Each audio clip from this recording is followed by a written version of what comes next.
안녕하세요. 이 책은 너머학교 출판사에서 나온 망치질하는 어머니들 깡깡이 마을 역사여행 책입니다. 박진명 작가님께서 글을 쓰시고 김민정 작가님이 그림을 통해 깡깡이 마을을 보여주고 있어요. 이 책은 부산 영도에 있는 깡깡이 마을에 대해서 알려주는 책입니다. 그럼 같이 한번 어떤 마을인지 한번 알아볼까요? 망치질하는 어머니들 깡깡이 마을 역사여행. 깡깡 쇠 부딪히는 소리, 윙윙 기계 돌아가는 소리. 배들이 바다를 이리저리 오가고 땅 위로 올라와 있는 큰 배들도 보이네. 짠 바다 냄새에 매캐한 기름 냄새가 섞여나.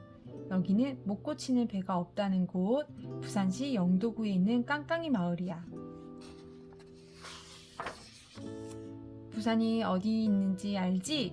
우리나라 남쪽 남해와 동해 그리고 태평양이 만나는 길목에 있어. 아주 옛날부터 배가 드나드는 항구가 있었지. 오늘부터 해운대와 광안리 등 부산의 해수욕장이 일제히 개장합니다. 여름마다 뉴스에 이렇게 나올 만큼 유명한 해수욕장도 많아. 부산 어묵도 많이 알려져 있지. 용도는 부산에서 가장 큰 섬이야. 바다 쪽으로 뾰족 튀어나와 있어. 깡깡이 마을 이야기 한번 들어볼래? 옛날 부산이 동래, 부산포, 부산진 등으로 불리던 시절 영도는 저령도라고 불렀어. 육지와 떨어져 있고 땅이 넓고 산도 있어서인지 삼국시대부터 말을 길렀대. 옛날에는 말이 귀했고 전쟁을 할 때는 중요한 무기와 다름없어서 나라에서 엄하게 관리했다고 해. 1592년 임진년에 일본이 쳐들어와서 임진왜란이라는 큰 전쟁이 났지. 전쟁이 끝나고 얼마 안 되어 일본이 교육을 하자고 찾아왔는데 전쟁을 겪고 난 뒤라 선뜻 할 수가 있나 어디. 영도에 저령도 외관을 만들어 제한적으로 무역을 하게 했대.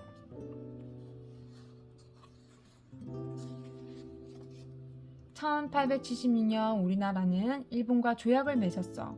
우리나라한테는 아주 불리했지. 일본인들이 인천, 원산, 부산을 마음대로 드나들며 교육을 하고 살 수 있게 됐어. 조그만 포구와 마을이 있던 부산도 크게 달라지기 시작했어. 사람과 물건이 많이 오가려면 큰 배와 항구가 필요하잖아.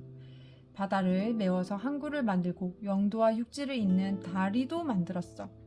영도 다리는 우리나라에는 처음 생긴 상판을 들었다 내릴 수 있는 도계교였거든.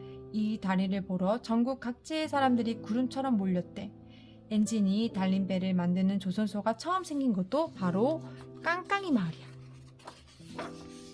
1887년에는 다나카라는 일본인이 깡깡이 마을 건너편, 지금의 자가치 시장 근처에서 나무배를 만들었대. 그리고 1972년에 그의 아들이 지금의 깡깡이 마을 자리에 다나카 조선철공소를 열고 엔진이 달린 나무배를 만들기 시작했어. 그 뒤 타카무라, 마쓰부지 등 일본인 조선소들이 깡깡이 마을에 생겨났지. 이 조선소에서 만든 배들은 바람도 없고 노를 젓지 않아도 통통통통 소리를 내며 움직이니 얼마나 신기했겠어? 그래서 엔진 달린 나무배를 통통배라고 불렀대. 1945년 8월 15일 드디어 일본으로부터 해방이 됐어. 강제징용이나 돈을 벌기 위해서나 여러 이유로 일본과 외국에 나가 있던 우리나라 사람들이 돌아오기 시작했지. 부산에는 일본이 만들었던 전철 건물뿐 아니라 어묵이나 섬유 공장, 조선소 같은 시설들이 남았단다. 곧 이 공장들은 그 공장에서 일했던 사람들이나 다른 나라에서 기술을 배워온 사람들의 손으로 다시 돌아가기 시작했어. 해방되고 얼마 지나지 않았는데 그만 한국전쟁이 일어났어. 1950년에서 1953년까지 전쟁 동안 부산이 임시 수도가 되었지. 전쟁을 피해 부산으로 온 사람들이 엄청나게 많았어. 급한 대로 판자나 천막으로 집을 짓고 살았어. 다른 지역 조선소들이 전쟁 피해를 입자 부산의 조선소들이 바빠지기 시작했단다. 군수물자와 구호물자를 옮겨야 되어서 배도 말이 필요했고 참전하러 온 유엔군 배도 수리해야 했거든. 이즈음 깡깡이 마을 조선소의 기술은 철강으로 만든 배를 수리할 정도로 발전했지. 1970년대 들어 원양어업이 늘어나면서 배가 더 많이 필요해졌어. 깡깡이 마을에서도 배를 만들기 시작했단다. 처음에는 일본에서 중고 배들을 수입하고 수리해서 배를 만들다가 80년대에는 국산 엔진을 단 배를 만들어 수출하기도 했어. 하지만 곧 여기저기에 커다란 조선소들이 새로 생겨나기 시작하니 규모가 작은 깡깡이 마을 조선소들은 그동안 쌓은 기술을 활용해서 배를 수리하는 조선소로 탈바꿈했지. 이렇게 배들의 병원이 된 깡깡이 마을은 90년대까지 배와 사람들로 붐볐단다.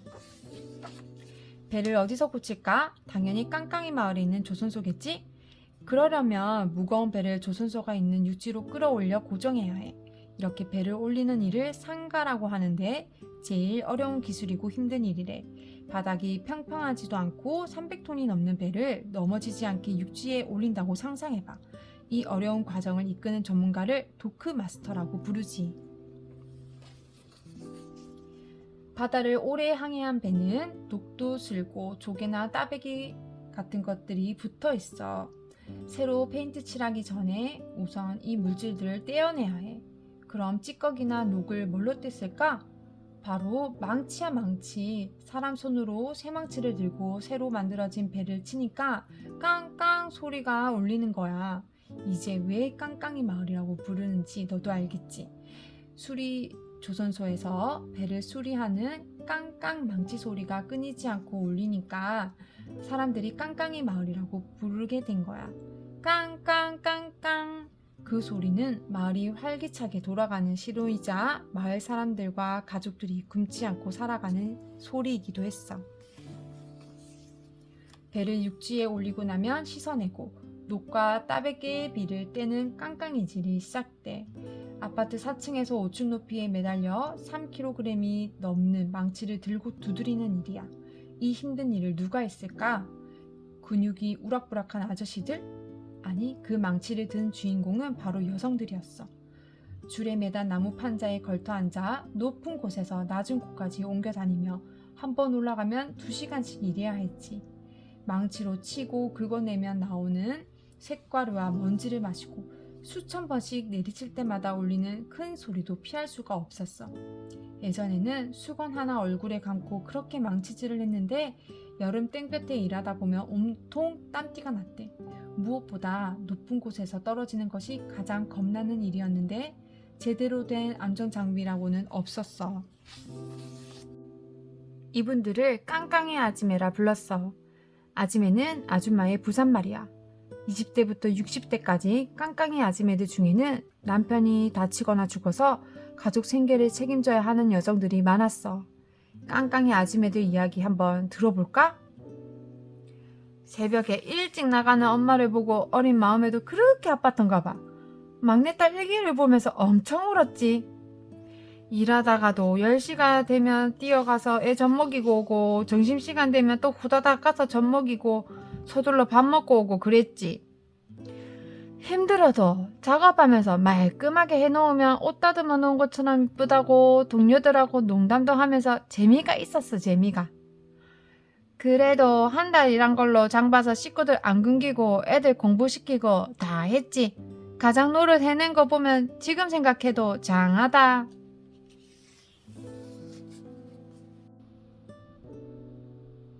하루하루 일한 일당을 한 달치 모아서 받았지. 4대 보험이 되는 직장은 아니었어. 위험한데도 제대로 된 안전장치는커녕 마스크, 보호안경, 귀마개도 없었어. 그렇다고 깡깡이 아지매들이 참고 일만 했던 것은 아니야.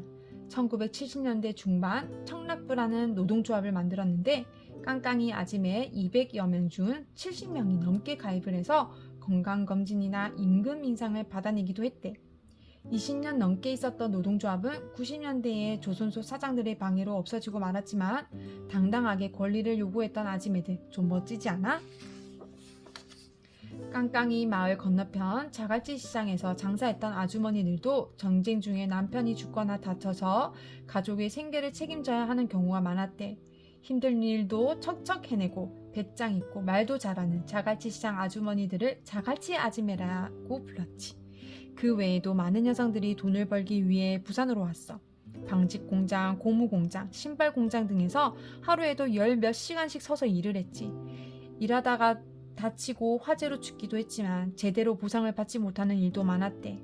이처럼 많은 여성들의 땀과 눈물이 빠른 경제 성장을 숨은 힘이었단다. 부산은 아주 빠르게 커다란 도시가 되었어. 1910년에는 2만 명도 살지 않았는데 1980년대에는 300만 명이 넘는 대도시가 되었어. 70년 남짓 만에 150배나 많아진 거야. 참 많은 것이 변했지. 광안리며 해운대를 찾는 관광객이나 여행자들도 늘어나고 2000년대엔 초고층 빌딩, 대형 백화점, 영화의 정당 같은 문화시설들도 생겨났어. 영도가 있는 곳은 남항인데 부산역 인근 바다를 또 매립해서 북항을 크게 개발하고 있는 중이야. 겉으로는 이렇게 화려하게 변하고 있지만 인구는 줄어들고 있어. 그 중에서도 영도는 인구 소멸 지역으로 지정될 정도로 빠르게 줄고 있대. 깡깡이 마을은 예전 모습을 간직한 채 나이를 먹어가고 있지. 옛날에 만들어진 배들은 낡아서 하나둘 없어지고 새 조선소에서 만드는 큰 배들은 깡깡이 마을에서 수리할 수가 없어. 그러니 깡깡이 마을을 찾는 배들도 계속 줄어들어 깡깡이질 소리도 사람 소리도 예전만큼 나질 않아. 그런데 그거 알아? 할머니 주름 같은 깡깡이 마을 골목마다 숨은 고수들이 있다는 걸. 나무와 철, 엔진과 프로펠러, 배터리와 밸브 등 배의 거의 모든 것들과 더 이상 생산되지 않는 부품을 직접 만들어내는 분들이 있거든. 오랜 세월 반복하며 쌓은 기술로 부품 하나 때문에 움직이지 못하는 기계에 생명을 불어넣는 건 어떻게 보면 마술 같아. 한동안 조용했던 마을도 다시 시끌벅적해지고 있어. 쇠 깎는 냄새, 먼지 날리던 마을 골목과 공장벽 여기저기에 독특한 그림이나 작품이 생겼어. 앉아 쉴 곳 없던 길거리에 재미난 벤치도 생겼어. 오래전 섬 안팎으로 사람을 나르던 도선이라는 배는 깡깡이 마을 주변을 돌아볼 수 있는 유람선으로 부활했대. 할머니, 할아버지들도 요즘 바빠. 노래와 춤을 배워서 공연도 했고 시를 배워 쓰기도 하고 살아온 이야기로 책도 만들었어. 마을이 궁금해 찾아온 사람들에게 이야기도 들려주셔. 깡깡이 마을에서 힘들게 일하고 자식들 키우느라 주름질 할머니가 되어서야 이야기의 주인공이 되셨네. 깡깡이 마을에 가면 커다란 아파트 벽에 얼굴이 하나 그려져 있어. 그림을 그린 독일 작가가 제목을 우리 모두의 어머니라고 지었어. 할머니인데 왜 어머니라고 했을까? 너희들도 배를 타고 걸으면서 깡깡이 아짐의 이야기 한번 들어볼래? 내일 기회도 깡깡 소리 들릴걸?